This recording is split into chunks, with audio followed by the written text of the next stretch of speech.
has been working in global health security on the global health security agenda since 2014, but of course our roots go back almost 50 years in working to build capacity in some of the most vulnerable populations in the world. And that, I think, constitutes, you know, the beginning of global health security. We are proud of all of our work, but given the audience and the topic today, I'm especially proud that MSH has been invited to be an outside observer for the joint external evaluation in Rwanda. Today, we'll learn more about what countries are doing to prioritize health security and how health security can contribute to universal health coverage. We will also focus on the critical role that R&D plays in stimulating local economies. It's an important conversation, and I'm grateful for the opportunity to hear from a panel of experts and from all of you in this room. Before I introduce the first speaker, I would like to acknowledge the organizations and people who made it possible for us to be here today. This event is co-sponsored under the Global Health Security Agenda Consortium, including Management Sciences for Health, the Global Health Council, Resolve to Save Lives, PATH, the Global Health Technologies Coalition, the Global Health Security Agenda Next Generation Network, and the U.S. Pharmacopoeia. We are also happy to have Devex as media partners on today's event. Thank you also to our esteemed panelists whose collective knowledge and leadership in global health security is a powerhouse, and I am sure it will make for fascinating discussion this afternoon. I've gotten a few teasers already just in the preambles a few minutes ago. And not lastly, but importantly, I'd like to thank Lois Pace, President and Executive Director of the Global Health Council, who will be moderating today's discussion. All right. Please allow me to introduce our first speaker, Dr. Tom Frieden. He's a familiar face and a familiar voice to many of you. For those who don't know Tom, he is a physician trained in internal medicine, infectious diseases, public health, and epidemiology. Tom is also one of the world's leading public health experts, as well as president and CEO of Resolve to Save Lives, a $225 million 5-year initiative housed at Vital Strategies, a global health nonprofit working to strengthen the world's public health systems. MSH has a lot in common with Vital Strategies. Tom was director of the U.S. Centers for Disease Control and Prevention from 2009 to 2017 and led the CDC work that helped to end the Ebola epidemic. Unfortunately, a topic and experience that is coming useful for him again in recent days. Other achievements over the course of his career include controlling the largest outbreak of multi-drug resistant TB ever to occur in the U.S., helping establish the largest TB control program in the world in India, and authoring over 200 scientific publications, and being the subject of a really wonderful novel I read at some point. He's also directed public health efforts that led to a rapid increase in life expectancy in New York City during his time as health commissioner there from 2002 to 2009. So now that I've embarrassed him and burned all my bridges, please welcome Tom Frieden.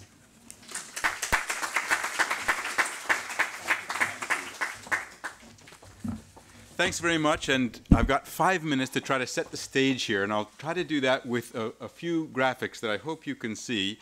Just a few, because I think it's important to have a mental picture of where we are in the world today and where we need to go. So we'll be talking about sustainable action for global health progress, and Rwanda is the latest country to go through the joint external evaluation, and given the tremendous success they've had reducing maternal and infant mortality and implementing effective programs, we're very optimistic that they'll be able to use that to reduce the epidemic risk in Rwanda. But here's basically where we are in Africa, which we do think does have, unfortunately, because of the hand dealt by nature and other factors, the greatest risk for emergence of epidemic disease and the least capacity in the world. In green are countries that have demonstrated capacity by the joint external evaluation. In yellow, there's limited capacity. In red, there's no capacity. Rwanda is one of the countries that is not yet filled in because the JEE isn't yet final. But overall, what we've seen is the bar chart on the left here. Really wonderful progress in the world, understanding where the gaps are. 3 years ago, we were flying blind. There was no information about which countries were ready, what they were ready for, what needed to be done. So really good progress, understanding where we are as a world, keeping the world safe from epidemic threats. However, filling gaps, not so much. We've had 76 countries go through joint external evaluations. A couple of dozen have made some sort of a plan, and none that I know of have, as a result of that activity, identified resources, implemented programs, or established sustainable systems. There's something very wrong with this picture. We have to change the paradigm for how we operate in assessment and follow. Now, there'll be a quiz on every cell in this slide after. And if it seems overwhelming, it is. But if you just step back and look at this, this is the 76 completed joint external evaluations, which all of the key capacities on the across the columns. And if you look by row, each row is a country. And you'll see some are mostly green and some are mostly red. And if you look by column, you'll see similarly. Some are pretty green and some are almost universally red. That tells us there are countries that are not prepared and there are specific capacities where preparedness is lacking. Countries in Africa have the furthest to go and require the greatest partnership, following the leadership of countries like Rwanda, which are in front of implementing effective programs to say, how can we reduce epidemic risk? What you see in the table here is the joint external evaluation scores for overall in the first column, and then for core capacities of laboratory strengthening, surveillance networks, workforce, and rapid response. And you'll see at the top, that is OECD average. You see Morocco, South Africa, Tunisia at the top. And then below that, you'll see very little green and mostly yellow and a lot of red. And that's shown, same data in graphs here on the right. So lots of progress needed. This is that same chart I showed you that you're going to get quizzed on later from 2 slides back. This is drilling down to one specific indicator. Analysis of surveillance data, really important. So you have to make sure surveillance data is coming in and then someone's looking at it and using that data to make a decision about, is there a possible outbreak? Does there need to be investigation? How shall it be done? Shall we activate our emergency operations center? What do you need to do then to get from red, which one country is to at least yellow? Well, identify which are the pathogens that you need to monitor. Assess data collection, analysis, and interpretation, identify where the gaps are. Train staff at national and subnational levels. Check data quality and analyze at local and national levels. That gets you from 1 to 2. To get from 2 to 3 and 3 to 4, there's another set of specific activities needed. We need to stop wringing our hands more loudly and start joining our hands more effectively to close the gaps and increase by notches from red to yellow, yellow to green. This is an example from Sierra Leone. Sierra Leone, between really February and October of 2016, was able to make significant improvements in preparedness. Now, they didn't get to green, but they got from red to yellow, or lower red to higher red, or 2 to 3 in terms of the preparedness gaps. It's possible to make progress, but it takes focus, prioritization, concerted effort, operational capacity, clear technical guidance. Similarly, in Tanzania, between 2016 and a 2018 self-assessment, there's been about a 17% increase, and we think the self-assessment is by and large accurate, and some real increases from yellow to green, from red to yellow. This is the kind of focus we're going to need if we're going to make progress against epidemics. If we're going to make progress on prevention and not always be racing after the latest outbreak, but preventing the next one, we're going to have to get to green in as many of those core areas in as many countries as possible. And we can do that by working together. We can do that by focusing. Resources are going to be crucially important, but not only financial resources, also human resources, also technical partnerships, also clarity of prioritization and partnerships within country. And I hope this session will help us to take a step forward in doing that. Thank you very much.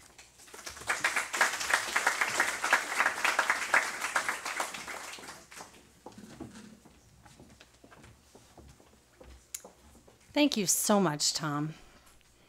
Our keynote speaker today is Peter Sands, the Executive Director of the Global Fund to Fight AIDS, Tuberculosis, and Malaria.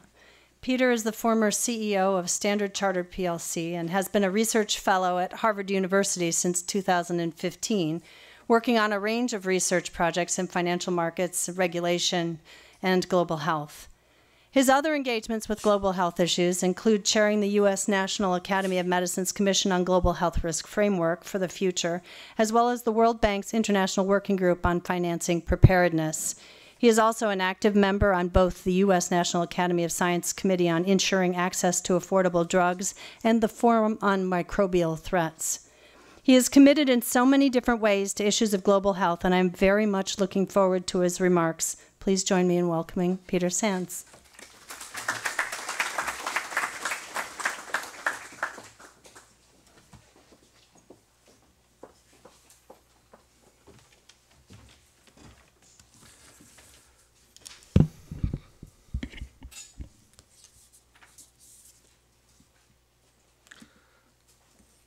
Thank you, Marion, and good afternoon to all of you. And thank you also, Tom, for your really punchy, to-the-point presentation, as always. I've managed to take out a whole chunk of mine because you did it better than I would have done. Actually, people may wonder why, now that I'm running the Global Fund, which is all about AIDS, tuberculosis, and malaria, I am being asked to talk about global health security, which is normally framed in terms of diseases like SARS and Ebola and MERS and influenza and so on, and not AIDS, tuberculosis, and malaria. I have two answers to that question. I'll give you one now, and I'll give you one in a little bit. The first answer to the question is, as Marion said, before I took this role, I was at Harvard, and a lot of my time was spent on doing research and policy work around global health security, first for the US National Academy of Medicine, and second for a working group set up by the World Bank.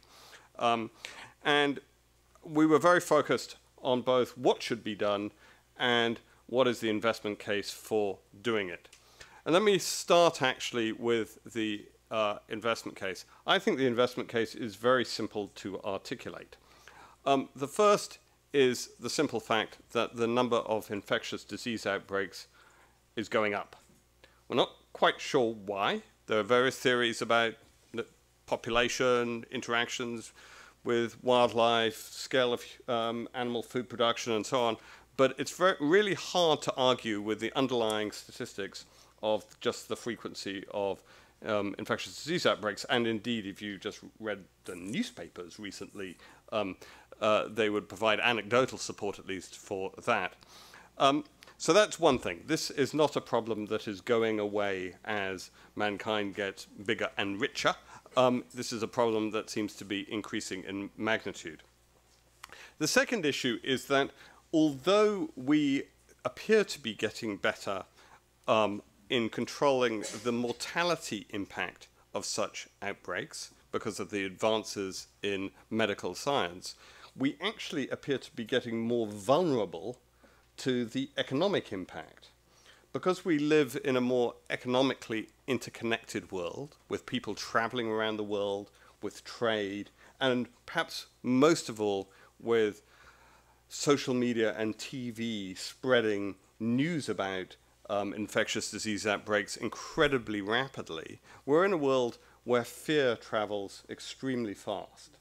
And most of the economic impact of infectious disease outbreaks is not actually the first order impact of people getting ill or dying, although that is obviously significant and mainly significant because of the human tragedy, not the economic impact, but about the way behavior changes and about the way, and the behavioral consequences of fear are extremely powerful and mean that you can have economic impact in countries where diseases never appear, just because people are worried that they might.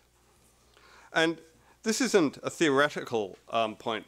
Various people have modeled the economic costs of pandemics, including a team working for me at Harvard.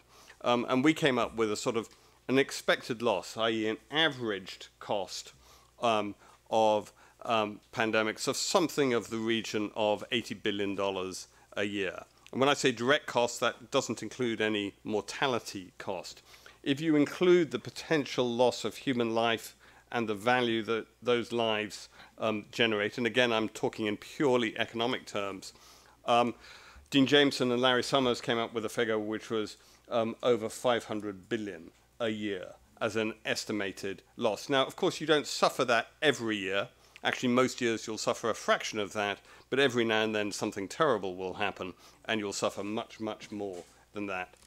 To put this in perspective, on broadly comparable methodological basis, this is not massively different from the kinds of numbers that people have come up with for climate change. The climate change ones tend to be a bit bigger, but not hugely different. So this is a phenomenon with a significant economic impact, and one we're actually spending, if you add up the amount we're spending on worldwide, we're spending remarkably little to prevent or mitigate. Now, these big numbers, it's very easy to sort of get a bit cynical about these big numbers because they're sort of modeled and got lots of assumptions in them and all that sort of stuff. But that's why, in some ways, I think the micro level of what actually happens when one of these outbreaks happen can sometimes be more compelling. Tourist arrivals in Hong Kong 2 months after the outbreak of SARS were down 68%, i.e. they were down by more than 2/3. Hong Kong is a city where tourism is a major source of income. Most of the retailers and restaurants operate. I was running a bank whose largest business was in Hong Kong. We had that month, those months, we had tens of thousands of customers, corporate customers, in financial trouble. MERS was actually, in epidemiological and mortality terms, actually a relatively small outbreak. Tourist arrivals in Korea went down by 54% 2 months after. So people's behavior changes very fast and very dramatically. The share prices of the cruise lines, Carnival and Royal Caribbean cruises, dropped by as much as 20% after the announcement of Zika as a public health emergency. So these are very real, very immediate economic impact. There's also interesting that Carnival UK, which only runs cruises in around the UK and in the Mediterranean, also fell by about 20%, which shows you something about the fact that sometimes the fear and perception is somewhat non-discriminatory. And you saw that also during the Ebola epidemic, with people cancelling sort of safari holidays in South Africa and Kenya, despite the fact that they were flying from places which were nearer to Kenya than West Africa. So these are very tangible, very real economic issues. The somewhat frustrating thing is you will very rarely see anything about the economic risks attaching to infectious disease outbreaks in conventional macroeconomic analysis. I actually did a piece of work with some colleagues at Harvard where we analyzed 600 economic analyses, conventional mainstream economic analyses from the IMF, from the Economist Intelligence Unit, and from S&P for 15 countries that had experienced serious infectious disease outbreaks. And we were looking at the ones 2 years before and 2 years after the outbreak to see whether or not the risk of an outbreak had been anticipated as an economic issue, and then after it happened, was it considered to be an economic issue. And just to pick on the IMF for a second, why not? In the Article 4 analyses, none of them looked at it as a prospective risk, and 2/3 of them considered it as economically relevant after the event.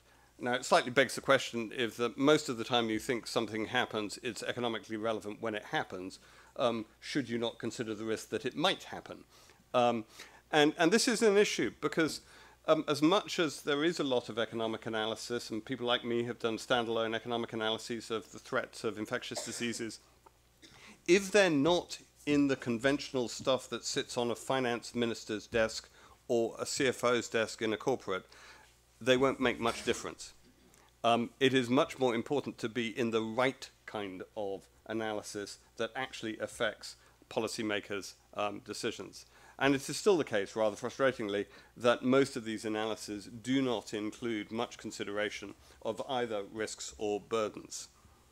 Now, the work I did for the National Academy of Medicine came up with a set of recommendations which were under three clusters about how the world should reinforce its preparedness for infectious disease outbreaks, strengthening preparedness at a local level, reinforcing global capabilities and coordination, and accelerating R&D. And we were quite convinced that the single most important one, the one that was the real first line, was strengthening preparedness at a local level. And one of our recommendations, which wasn't unique to us, other people were pushing the same angle, was that there ought to be peer review, objective consideration of and evaluation of capabilities with a common set of metrics. And I do think that one of the great steps forward since then, and this was January 2016, has been the JEE, and the fact that countries have put themselves forward and put themselves through this process. However, as Tom said, the challenge has been that more people have done the diagnostic than actually solved or closed the gaps. And that, I think, is the challenge before us, is how do we convert from knowing where our weaknesses are to having costed action plans to fit them? Now, this is where my second answer to why I'm talking about this comes in. And there's a sort of, there's two aspects to this. First is that one of the things that I've learned very strongly since coming into the role of Executive Director of the Global Fund is that if you are going to get local with global health security, as this session is entitled, you have to make the concept of health security relevant in the local context. And that means that you can't turn up and say people have to spend a lot of money on diseases that might happen and therefore might kill you if they're already being afflicted by a lot of diseases that are killing them. And so if you're in high burden malaria places or AIDS places, the notion of health security has to encompass the threats that are hitting people right now. And we have to think, have a somewhat more holistic concept of how we talk about health security. The second point is that we as the Global Fund are already, although it isn't really centered in our mission, spending hundreds of $millions on the component parts of things that are needed to be done to improve health security. Because we are investing in supply chains, community health workers, data systems. Now, I would say that we haven't been doing so probably with enough of a mindset of how we go beyond solving the problem we're facing right now, which may be malaria or AIDS or whatever, to ensuring we put in place a capacity that can also be used more broadly. And I think that's something we need to think about how we do better. And it's a good example of how I think we have a bit too much siloed sort of language and thinking. I'm having spent much of my time in the work of emerging diseases and outbreaks. I'm now in the world of endemic diseases, and there is a whole different kind of focus. This simply doesn't make any sense at all. We need to be, when we are investing in systems to monitor, prevalence of malaria, those systems, the underlying infrastructure and capabilities, are exactly the kinds of things that are useful for more broader health security monitoring. So that would be my sort of closing message to you. I'd say three things. One is there's a compelling argument for investing in health security, and we must invest most in preparedness not response. Response is important, but preparedness is really where the payoff is. Second, we must make the concept of health security relevant to the people who are most vulnerable by making it encompass the things that are affecting them now, not just the things that might affect them. And third, we must get smarter about making sure that investments written under a health security agenda help deal with the endemic diseases, and the investments that we fund on the endemic diseases help protect against infectious disease outbreaks. Thank you.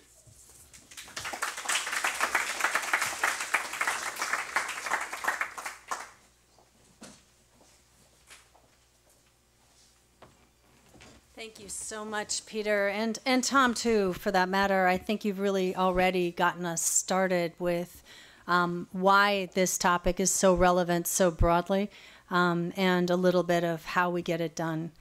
I'd like to bring up to the stage somebody who is much better at facilitating than I ever could be, and I'm so grateful to Lois Pace for agreeing to moderate this panel discussion. Just a reminder, she is President and Executive Director of the Global Health Council, which is doing such important work to raise these issues to the forefront in so many places around the globe. Lois?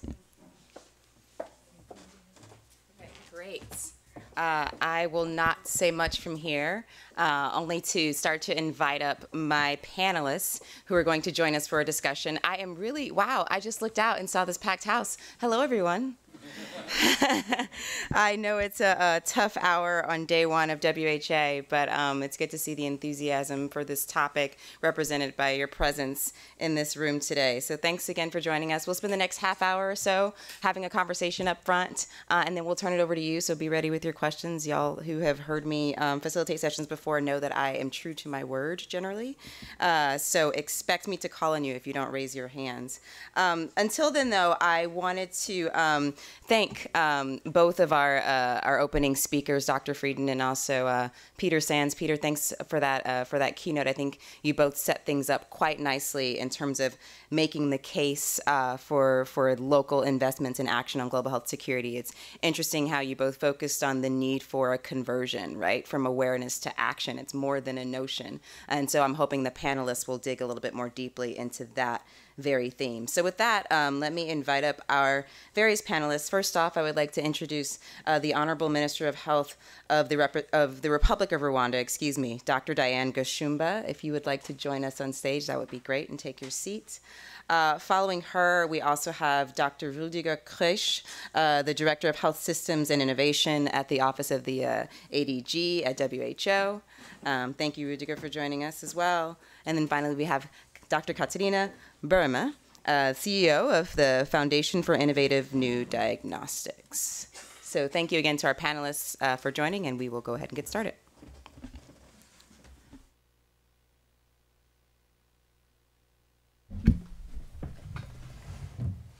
Great. So to begin, and I will give you a heads up that I would like to start with you, Honorable Minister.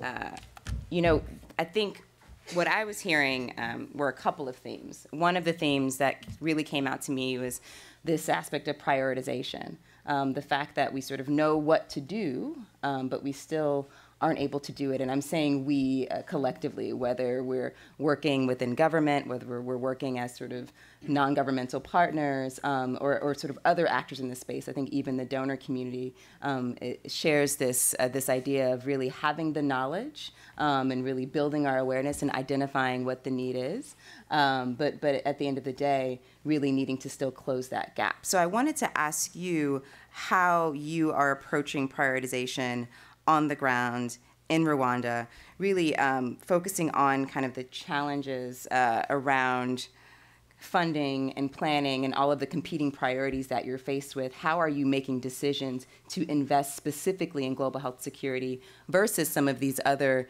existing endemic issues that your country faces every day, versus what's coming down the pike? Thank you very much. Thank you. I was saying some minutes ago that sometimes it's very difficult to make priorities, especially when you have a lot of health issues or social issues.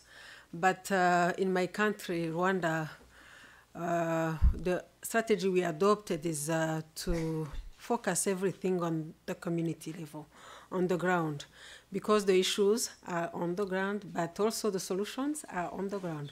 Because we believe, as a country that was devastated by the genocide in '94, that we are the ones to build our country, and we cannot count on external support 100%, because we had this experience of what the community, what a nation can do in destroying its own country, but also in rebuilding its own country. That is the story of Rwanda.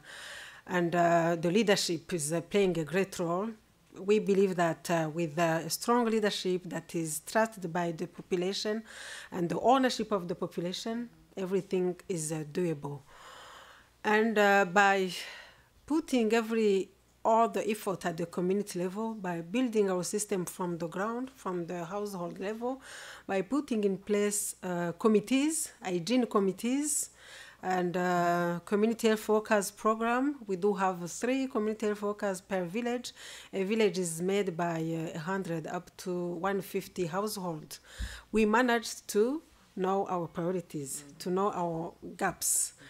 And this is different from a country to another, but I would say that all our action plans, we do action plans from the community level. We listen to people, because everyone can tell you in a country, an educated person or non-educated person can tell you what are the burden in his own country. So by listening to the people, by starting from the ground to the central level, each exercise of putting in place strategic plans or action plans, we've managed to know our priorities. There are many. And as you said, the next step was to look at the means we have and then choose priorities of priorities. And I can give an example. Like 15 years ago, when I was working in a hospital, children were dying from dehydration, from diarrhea, because we didn't have rotavirus vaccine. And maybe we didn't put much effort in hygiene and awareness at the community. But today, nobody is dying from diarrhea in Rwanda, because the community health workers I was mentioning from the starting were trained on how to treat diarrhea, how to take care of children, under 5 children, that is at a risk of having diarrhea. And we adopted rotavirus vaccines. And we understood in Rwanda that immunization is critical. Today we have a coverage of 93% of immunization. So prioritization is key, as you said, but ownership of the population and action plans and implementation of action plans. So a couple of quick follow-up questions. To what degree are those community action plans really calling out global health security as a priority, number one? And then number two, given there's been this historical focus on, say, immunization, is there a way to, as Peter said, leverage some of those platforms around immunization for the purpose of global health security, even if, regardless of whether or not that's been identified by the community? Well, the first question, I would say that when you speak of global security, it's a vast topic. Right. It's very broad. But every country has to adapt to its own situation. And we have a long list of diseases, of potential health issues, but we adapt them to the local context. And the list becomes maybe shorter, smaller, and we start from there. Okay. And are you working with immunization platforms or thinking about how to leverage those for global health security? For the immunization? Are you thinking about ways to leverage your immunization platform for global health security purposes? Can you talk a little bit more about how you're translating the investments you've made? We have what we call immunization program, routine immunization program. It is a program that is centralized, but at each single level of health program, up to the health center program and up to the community level, we will find an entity that is linked to the immunization program in Rwanda, and we work closely with Gavi. Gavi is our main partner, and the WHO, of course, for immunization program. Thank you very much. I appreciate you enduring my barrage of questions, but I found your comment so interesting I wanted to dig a little deeper. I will now put WHO on the hot seat. I think Rudiger is ready to respond. And Rudiger, I really wanted to touch on this idea of coordination and integration, kind of follow through on how we really address global health security in this broader context of health system strengthening, UHC, the SDG 3 goal. I mean, we have this GPW that we were discussing this week, this General Program of Work in draft form that hopefully will be adopted, that really calls out these big, broad goals. And so really curious to know how you at WHO are thinking about how this particular priority sort of sits in that space and really how it's actualized on the ground. Yeah, indeed. Thank you very much, Lois. So first of all, there will be outbreaks and epidemics if you have weak health systems wherever you are. And so the risk is universal, and there's some countries more and some countries less at risk. And thank you very much, Tom, for your presentation, which was really forthcoming, looking at the weaknesses that we still have in health systems as well. Now, if I just turn and give you one example, in the health area of Bikoro, that covers about 1,000 square kilometers, you have a population of 160,000 people, and for these 160,000 people, you have 3 hospitals and 19 health centers, and most of them are not really functioning. So you have medical supplies from external partners, but then you have very often the areas, the issue that stockouts are quite common. Right? Why am I saying this? Because this is the epicenter of the current outbreak of Ebola in DRC. Right? So the issue is we've just detected the first case very close to Mandaka, which is a city of 1.2 million people. So the risk is high every time if we're not addressing the health system. So what is it? It's the frontline health worker that actually defends health security. It is locals who do the triangulations. It is locals who drive the cars. It's locals who, together then with internationals, do the contract tracing, and it is locals who are doing the safe and dignified burials.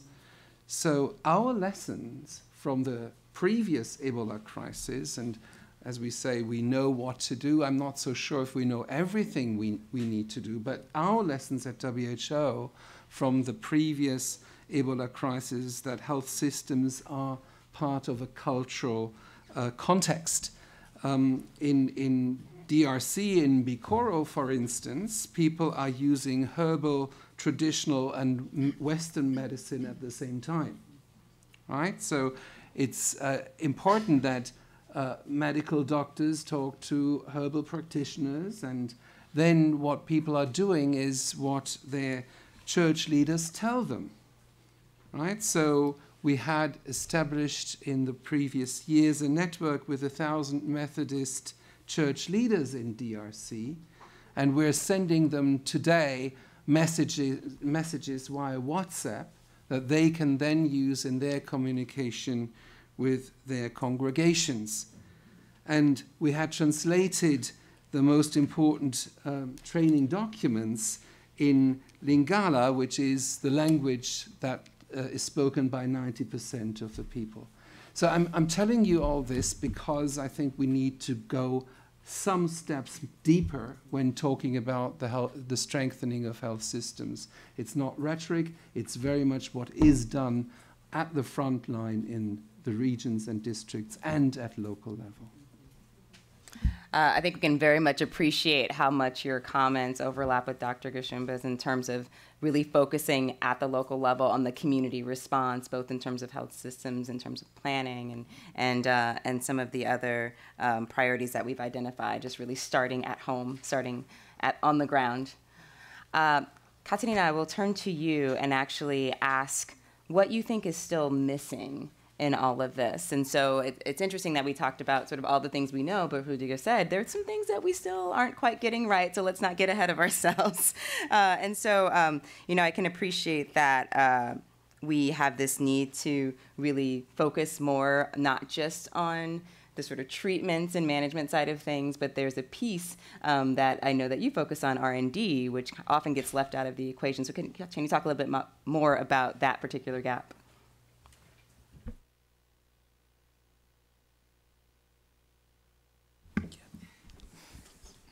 Sure. I work on diagnostics, and I can say that effective, affordable diagnostics is critical to every country's surveillance and response system, yet, is clearly one of the areas where we've made much less progress than we should have over the last years. And, diagnosis is one of the pieces that is absent in many of the countries that would be most in need to have early response and preparedness mechanisms. For 6 of the 9 blueprint pathogens, we have no diagnostic available at all. And even when diagnostics exist, health systems are rarely equipped to deploy them when needed. Take yellow fever as an example. The 2017-2018 outbreak really spread to multiple states, largely because there were no local reagents available to diagnose the disease. And in the whole of Africa today, we have a single lab in Senegal, in Dakar, Senegal, that can confirm yellow fever. So it's really a major health security blind spot, I would say. In Ebola, yes, we've made progress. It took 3 months in 2014 to diagnose it, and we've been much faster this time. Yet, there were 70, or panic grants, I would almost say, to 70 diagnostic developers over the years to develop Ebola diagnostics, yet very few have become available and completed development, and even fewer have remained on the market. So now, in the current Ebola outbreak in DRC, we're faced with a situation where there's again a major access problem to diagnostics. And while there are actually even diagnostic available, stemming from basically TB, the TB control system that could be leveraged to Ebola, this is not happening because there's there's no local ability, and the staff is not appropriately trained to step into Ebola.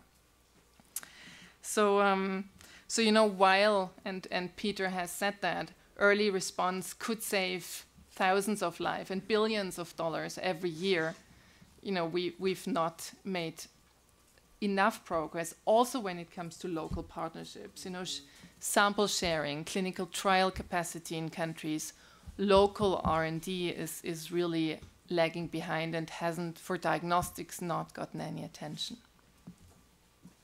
I'll actually stay with you, given your last comment, because I think that the other theme that I heard throughout the introductory remarks was around progress, right? And sort of really getting to brass tacks, what type of progress we really can make at this point. And you mentioned that local partnerships are limited, but I do feel as though FIND has been able to leverage partnerships perhaps at a global level to fill that pipeline, that diagnostic pipeline, and ensure that that gap is bridged. So can you talk more about that process and your lessons and takeaways from having done that at the country or at the national and international level? Sure. We work with about 200 partners and work very closely with WHO, for example, and CEPI to develop Lassa diagnostics, which is much needed and hopefully will allow us to roll out diagnostics and vaccines in tandem for Lassa. when it comes to it. You know, we also see progress when it comes to partnership with, you know, with regard to providing expert information from countries and samples for diagnostic development. But overall, you know, there is much more than we can do together. And when you look at what has happened for vaccines, you know, CEPI was created. We have Gavi in place. There's no CEPI DX. There's no Gavi DX. We really suffer from simple market sustainability questions. There's no manufacturing capacity in place to scale up diagnostic manufacturing when needed. So we lag very much behind on diagnostics versus vaccines. And I think it wouldn't take much money to leverage these mechanisms towards diagnostics. And, you know, really, I would largely say for diagnostics, we still need to bring people to the table. Yes, we need to bring industry to the table, WHO to the table, academia to the table, which really hasn't happened very much. But even more so for diagnostics, we still need to even build the table. And it's like, you know, frankly, it's like creating CEPI is like donating a Land Rover, but forgetting the wheels, kind of. Like your quotes. Well, I will come back to you on that point, because I think there's a call to action to be made potentially in this space in particular, and especially given the mechanisms do exist, and if they can be easily leveraged, why not? I guess is an open question. So I'll let you think about that, and then I will.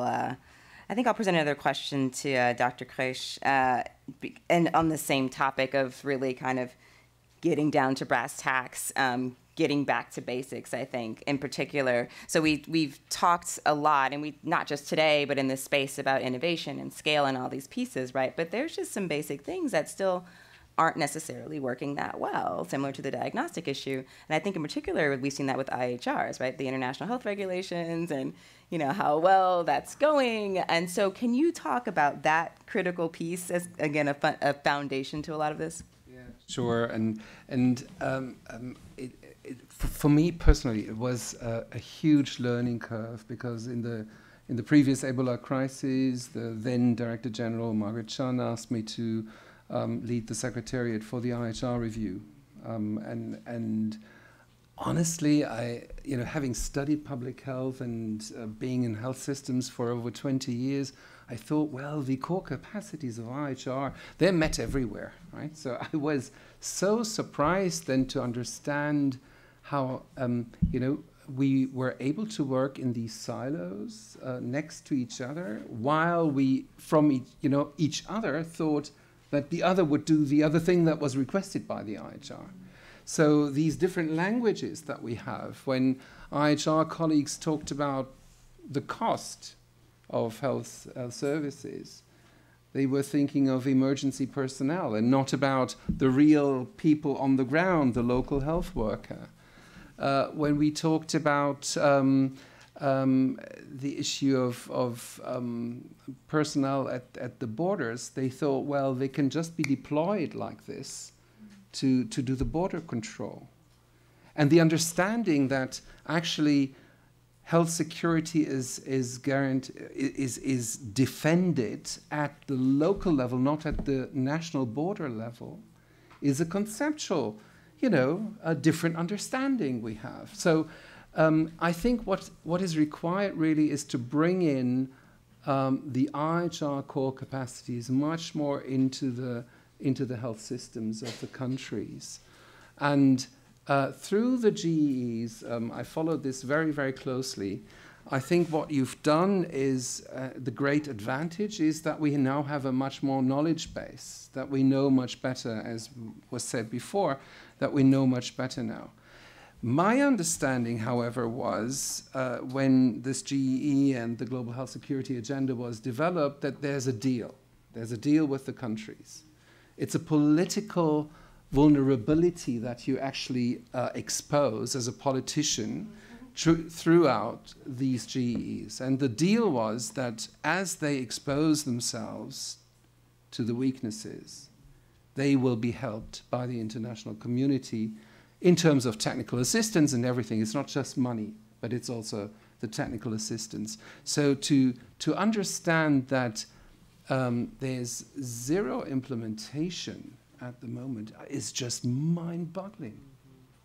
Right? So I'm really, really surprised. So there's a matter of urgency as we now face the next Ebola crisis. And again, we're on it, yes.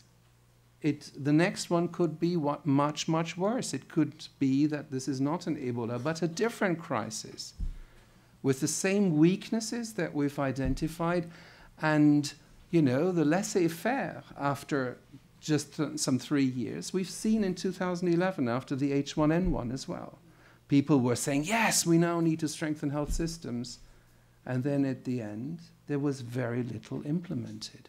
So we're really at the same stage. And I'm, as a public health professional, I'm really profoundly worried.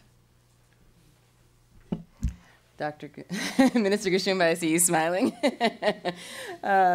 As our country representative, I'd love for you to respond to sort of where you think or why you think that's been a shortcoming. I know you've also just come off of your own joint external evaluation just this past week, and so happy to hear a bit more about that process and what you think will come of it, you know, beyond just identification, going from identification to implementation, perhaps. But how can we again convert and get a lot of these findings operationalized? Thank you. I was smiling because he mentioned Ebola, but then I could tell he's thinking about other diseases. I was about to say today it's Ebola in Congo, but in many countries it can be polio, it can be measles, it can be anything. Right. Yeah. So the secret is ownership of each country and continuous concern. Not only at the level of politicians or at the central level, but we need to educate our people at the community level. The awareness is critical. Everyone needs to understand the local context and how exposed its own country is, and to understand that one case can generate an outbreak in the whole country. So about the JEE, yeah, we went through this exercise and we want to commend the effort and the support from MSH, WHO, and other organizations that have joined the country in the elaboration of tools and also in the evaluation itself. But what I liked is that this exercise started with a self-evaluation. And although you sit and recognize your own weaknesses transparently, openly, you look at your data, you look at the local context, you know the specificity of each region, because within the same country you can have different realities. And unless you start with this first step of recognizing your own weaknesses, the rest, you are going through a failure if you are waiting for an external evaluation to come and evaluate you. Okay. I'm sure if you don't do your own assessment and recognize the weaknesses and tackle them, even if they do, you get the best technical assistance from outside, you'll never implement the action plans. Mm-hmm. So in my country, we did this self-evaluation, and the issue of the security at the border, a strong system at the border and a permanent one, not deploying people when issues are happening. That's one of the weaknesses we had, and this will be part of our priorities in collaboration with the surrounding countries. But also the issue of antimicrobial resistance That's another reality where countries need to look at data, to look at, to conduct assessment and face the reality and act according to the realities. So we were happy to go through this exercise. People discovered things maybe they didn't want to acknowledge, but the most important thing is this commitment and also the implementation of the findings. So what is that way forward? Yeah, the way forward is very easy in my country. In my country, we have a strong accountability system. Whenever we discover an issue, it becomes an issue for everybody, especially for this specific topic of outbreaks and health security. It's not only for the Minister of Health, it's going to be a concern for the Minister of Defense, security organs, Minister of Education. Everybody will be on it. And our action plans are clear responsibilities and the timeline. We have what we call performance contract in my country, from the ground level, from the local leaders up to the central level. We sign a performance contract on clear indicators based on the gaps we have, and they are being evaluated on a regular basis. And yeah, we have to implement those actions. I'm looking at Peter Sands. Our Global Fund model is based on performance. So we have clear indicators, we have an accountability system, and we work hardly to make sure it is what is there, the indicators we've chosen are implemented. And some people, maybe some leaders will maybe tend to choose soft indicators, but it goes through a committee. We have what we call joint performance contract, because you can't work on indicators in isolation. And it is a team that is sitting together, and we discuss indicators, and we end up choosing those who are really impacting the lives of people. So that's the way forward. Okay, great. Thank you. All right, your turn. Who's got questions? People are going to be roving with mics. I see a hand back here, gentleman in the back. I saw Vince's hand popped up next, and then there's a woman here in the blue shirt. So let's take those three initially, and then I'll come back to you. Thank you, Jason.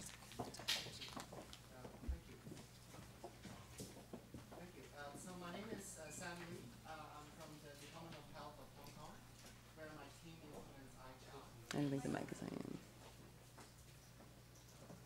Testing. Hi. That's good. My name is Sam Lee. I'm with the Department of Health of Hong Kong Port Health Office, so we implement iShower. So my question is about JEE. What do you think are exactly the blind spots that we talked about? I'm talking about the cultural belief and cultural context that were raised.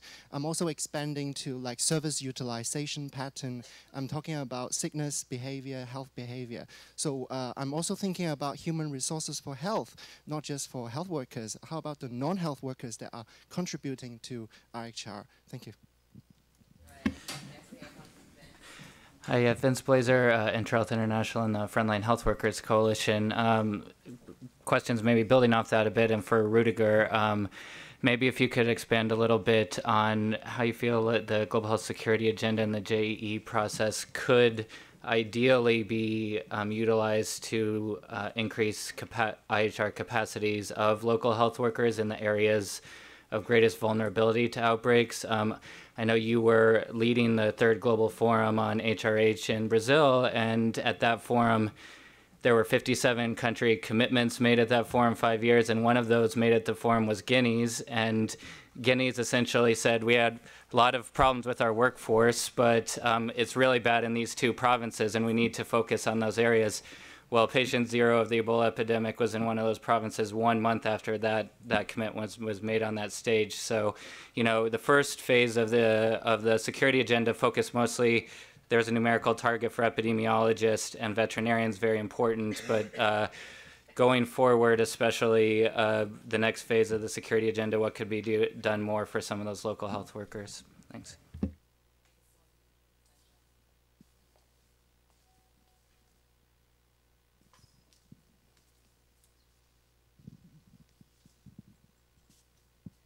Michelle Nashrenko from Harvard Med School. We worked in partnership to help the Liberian government respond to Ebola. I think one of the challenges relating to diagnostics that really struck home, and I think you each would have a very unique perspective, is how you align the limited diagnostics in the clinical system, where the frontline healthcare workers are detecting disease, versus public health surveillance laboratories. I know this was a daily struggle for our clinicians working on the front lines, trying to diagnose patients for care, but then also trying to deal with the surveillance components. And so I would be curious as to each of your perspectives. Thank you. I'll turn it over to the panel. Rudiger, I think you can take a couple of the questions on JEE and IHR, and then we'll come to Katarina. Sure. Yeah, thanks both for your questions here. Indeed, I think that we need to much better align the GEE and the global health security agenda with what's actually going on in health systems. And as I tried to outline, it's not this rhetoric. It's really work on the ground at the local community, at the front line, what needs to be looked at. And again, I think it is that different professional languages need to much better come together and see what their different roles and responsibilities are in order to strengthen the one health system. There is not a health system for outbreaks and then there's one for peace times, but there's only one health system. And I think partly that is also, one of my explanations for this is also that for quite some time now, we tried to address the low-hanging fruit, which is disease-specific programs. And we always thought that this was done on the basis of a well-functioning health system. But that's, as we have seen all now, that is not the case. So let us really bring these levels together and our language and understanding. That is the most crucial thing, I think, is that we all work and rightly so, we're focused on what we're doing, but we only see parts of the whole. And that is really an effort. It's not just rhetoric. It's not just that you can say, hey, and now you work together, but it is a learning process that we all should engage much more and spend some resources on that as well, right? And I think that the same is true for aligning these various parts, I would say, of public health with clinical practice, right? So with the World Federation of Public Health Associations, we've been working on how can we advise our health systems colleagues in actually integrating those functions into the systems as well. So I think the three questions are speaking very much to the same issue, which is to bring different languages together. Great, thank you. Katarina, how about you respond a bit on the diagnostic question as well? Sure. I couldn't agree more with your comment. You know, the so-called mobile labs were not so mobile and the epidemic moved on. Labs had highly centralized PCR technologies and there were massive diagnostic delays.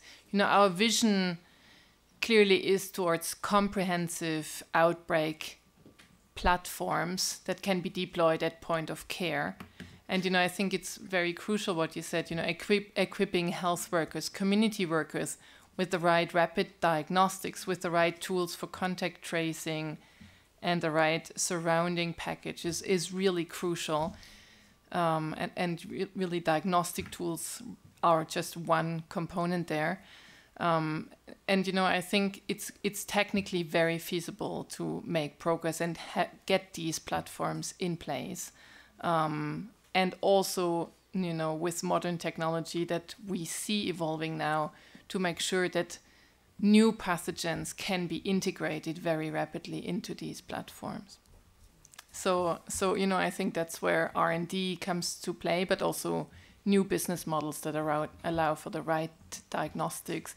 And, you know, personally, I strongly believe that every diagnostic point collected by a community health worker should flow into a surveillance system, you know, and that's where e-health, connectivity, and stronger data management plays a critical role. And I know that the Global Fund, etc., are investing in improving data management with countries, but I think it's an area that's still lagging behind, and in many ways, e-health programs in countries still remain in pilotitis mode.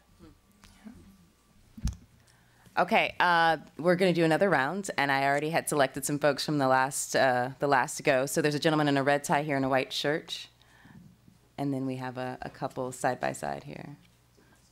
Thank you. My name is Magnus Conte, and I'm the Executive Director of Community Health Academy with Last Mile Health.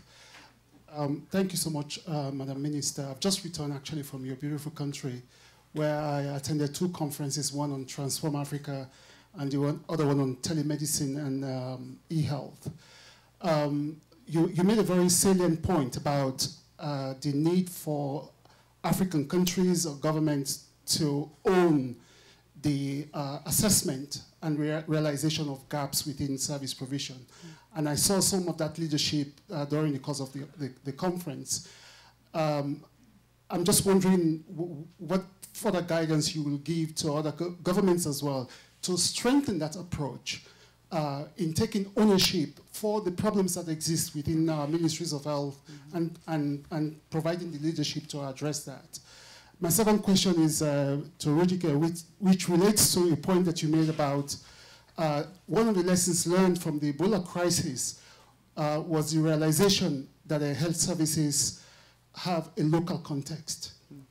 Now, the response that we saw during the Ebola crisis indicated that the international community rushed to help these countries, but did not take the local context into consideration. And a lot of mistakes were made in the initial phase of the response until that realization was accepted. Community health workers were at the front line. They were doing the contact tracing. They were doing the burials. They were doing a lot of the community care provision and identification. I'm just wondering how WHO could help the international community to take those lessons learned into consideration for future responses and not forget about those lessons and repeat the same mistakes. Thank you. Yeah. And we have a gentleman here, and then you go ahead, ma'am. Thank you very much. My name is Ruth Geshu from Kenya, working for Living Goods. Thank you very much, Madam Minister. I was impressed when you talked about planning and prioritization from the communities. Under normal circumstances, what happens is that we sit at the Ministry of Health level and come up with annual work plans and plan for the people on the ground. My question to you is about the joint performance indicators for the various personnel, and this I want to imagine that goes up to the community level, because you have also said that the planning comes from that level. So community health volunteers or community health workers are not regulated under any regulatory bodies. So I was wondering, do you have them under performance management? Do you have performance indicators for them? Do you pay them for performance? And maybe just for the benefit of some of us whose countries have not really allocated funds for the community or its minimal allocation, how much of your budget percentage goes to community health? Thank you very much. Thank you. My name is Kenneth Nyahora Mugumya. Still, I work for Living Goods, Uganda. Thank you, Honorable Minister. I was also interested on performance management and use of technology. We've all heard that Rwanda has had an opportunity to use drones in delivery of some medicines and name it. So other than the drones, I'm interested in finding out if you've used digital health solutions with community health workers embedded into performance management to deliver high impact interventions. Thank you. Okay, 3 great questions for our Honorable Minister. If you can tackle them, that would be great. I will start from the last one about use some water. It's fine. Drones. Yeah, we are using drones for the transportation of blood and blood products for remote areas. And about the use of digital health at the community level, I will just give an example of rapid SMS. Our community health workers are equipped with phones, simple phones, and they use them to report on key indicators or even to alert health centers on emergency cases like women that is bleeding in the community. They will use a code to alert an ambulance to come and pick up the women. So they use ICT. Community health workers are using ICT through rapid SMS. Actually, they use a simple SMS to alert the nearest health facility. About the performance contract for community health workers, yeah, you've said they are not regulated, but our community health workers are being supervised by the nearest health center.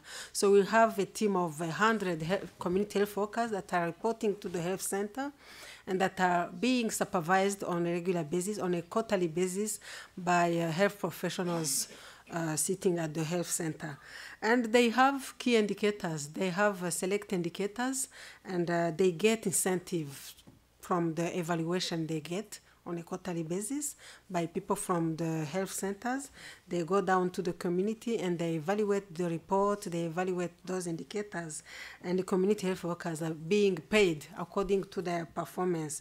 So you will have a lazy community health workers who is not getting substantial incentive based on the work and the performance. And you have a community health workers who is getting a lot of money because he or she worked very hardly and performed what she had targeted.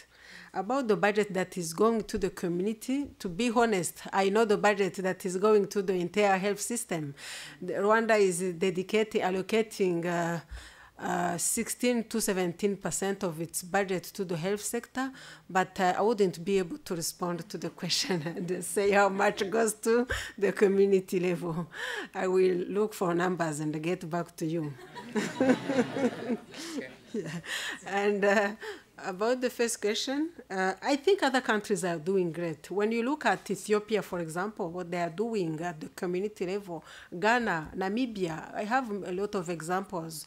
They do a great job, and many countries are adopting the community health program. And I think Ethiopia was the first country to start this program. Dr. Tedros is a pioneer of this community health program, and actually we learned from Ethiopia, and other countries are also adopting this system, and I believe it's the secret to start at the ground level. So my advice, my general advice would be, even for countries who have achieved a lot, not to take for granted, anything for granted. I always tell my team that even if we have 93% of our kids that are vaccinated, we need to think of all those 7% that are not vaccinated. Because when you say 7%, people will tend to think it's a little number, but it's not. It's not, and they can constitute a danger for the country. So it's not taking for granted the achievement, and to aim high, and to keep working hardly for the better of our nation. Thank you. I'm going to sneak in a couple more. Is there another one on this side? Okay, I know there's a gentleman here in the vest, and then there's a woman back there. Thanks for raising your hand high. Let's start with her and then come here. The glasses. Hello, Gemma, medical student from the UK. I found it interesting to learn that the results of the JEs hadn't necessarily resulted in implementation. And I'm also aware that some people would say that the global health security agenda has been designed in predominantly Western interests. So I was wondering, quite a broad question, what extent do you think that the concept of global health security has actually improved health in lower middle income countries? Thank you. Yes, I am in no way a gentleman but a bad boy, as I shall prove soon. My name is Boris Engelson, local journalist, and I have 3 bad boyish questions, but quick ones. First, why did it take just 10 years for even Africa to attain virtual universal access to mobile phone, but access to health for all seems to be still centuries away. Second question, why is it so difficult to fight witchcraft even among educated people, as albinos in Africa complain yearly at this assembly?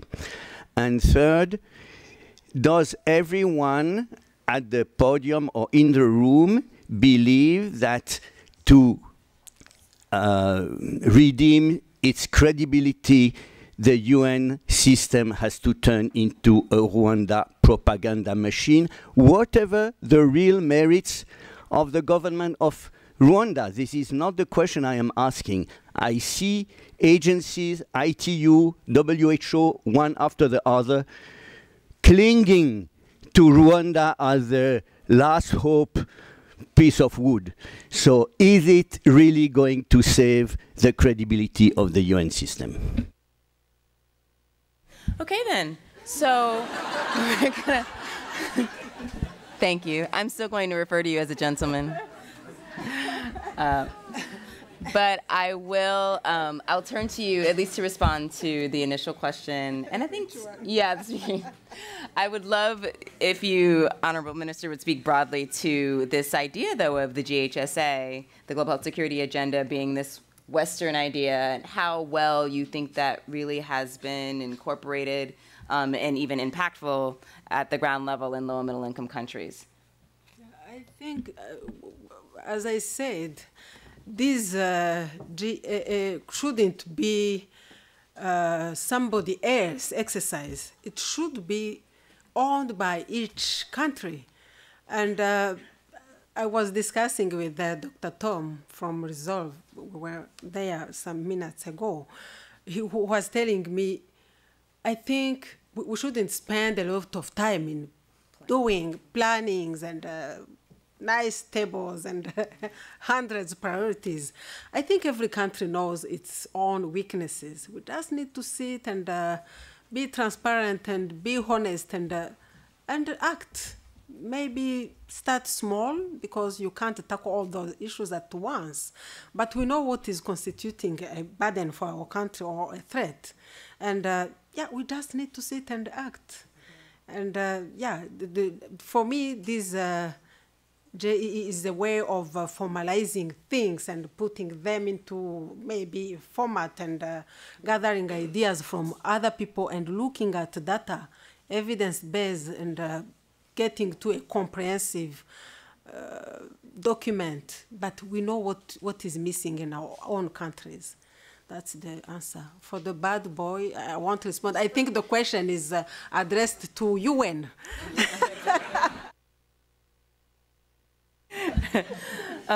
Rudiger, I will, though, ask you, I mean, I think the journalists challenged us a bit in terms of our Health for All agenda. And I will reword it a bit with your permission, but it's, you know, what makes us think that we can actually achieve Health for All? We haven't done it yet. You know, we've done all these other things, but why now, you know, and why not before, frankly? But anything you want to say on behalf of WHO?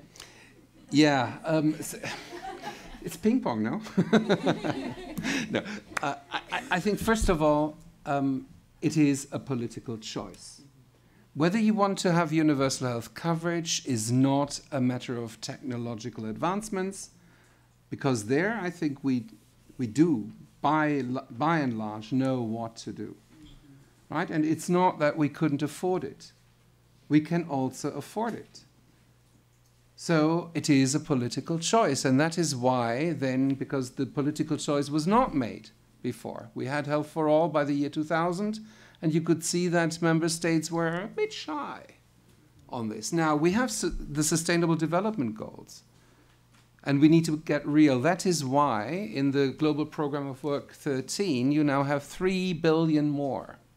1 billion more on the access, 1 billion more saved against emergencies, and 1 billion more enjoying better lives.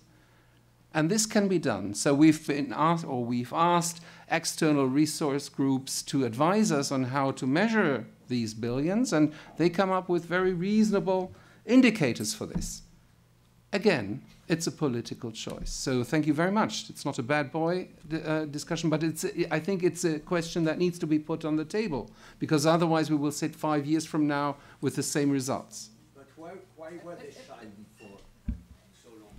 When Sir. everybody would be winning from the solution, from the problem? I think there's also a matter of that we know much more now, that it's, for instance, that it's economically viable to invest in health. This is something that 20 years ago we didn't know. We thought of health as an expenditure. Today we know that this is good for overall economic and social development as well. It's a human right, sure, but it's also good for the economy. And that's why ministers of finance, different from 20 years ago, are now much more interested in talking to us in the health field and saying, yes, this is the next investment, the big wave we need to do. And so macroeconomists talk about big waves. The one wave that we have and had was IT. The next wave, they say, will be health. So therefore, let's get started. Let's make that political choice. Right? So that's on that. But I still, as I have the microphone, there was Magnus. There was Magnus, and he had a question on, how do we ensure that we actually don't make the same mistakes from Ebola again in not looking at the cultural context of health systems. And I could give you two answers. I could tell you, hey, just look at the integrated people-centered global action plan that all member states have agreed in WHO. Easy answer. But I want to give you another answer, and I think that has to do with fear. I think, Peter, you were talking about fear as well. And I would say, indeed, it's about fear that people have. So that is, once there is a threat, then they jump in and they go in with the military force. They now have understood that this doesn't work. And that was very painful. So therefore, let us invest much more, Madam Minister, much more into social engagement in community health workers. Right? Because that will actually trigger a lot of good for the health system. Right? So, and then one final remark. Let's learn from fire drills. Right? It's not just one exercise and then you stop and don't do anything. I think all of you who work in public buildings, you do this twice a year. And you think it might be boring, but you do exactly the right things once you've done them 10 times. So perhaps we just need to look at the checklist that WHO has developed, the preparedness checklist, and see that you're actually, the first time you don't know where to go, the second time you know a little bit better, but the 20th time you know exactly what you need to do. How about everyone join me in thanking our panelists this afternoon? Thank you very much. I'll now invite Miriam back up for closing remarks. It's never fun to be between you and cocktails, so I'll make this very short. I do have to thank Honorable Minister Gashumba and Drs. Frieden, Sands, Burma, and Presse for really unfolding quite an important and fantastic story. I'm going to tell you a little of what I take away. We heard that the number of epidemics are increasing and the economic impact of them is also increasing, which is a shorthand for why global health security matters. But the start of the solution really begins at the front lines, what they can see, what they can do, and how we support them to do it. And we heard a bit about the interplay between endemic diseases and epidemic diseases, because there's a lot of overlap in the capacity building. Then we had the pants scared off of us by the complexity of the number of different kinds of competencies that we really need in order to effectively address global health security. But I think we can simplify it by taking Tom Frieden's going green philosophy. We have the tools and the mechanisms to look at those capacities. And if we can move from red to green, we can make a tremendous amount of difference. But how to do that? I really love the Honorable Minister saying that I have priorities on top of my priorities. I think it is actually an enormous challenge, and it takes real leadership, not just at the front lines, but real leadership just behind the front lines and behind them and on the global stage, where we absolutely need better tools, better diagnostics, better guidelines, better vaccines, better treatments, new information technology, and probably other kinds of technology that I'm too old to possibly pronounce correctly. But what I will say about all of that is if you listen to that little recipe, it also sounds like the recipe for universal health care.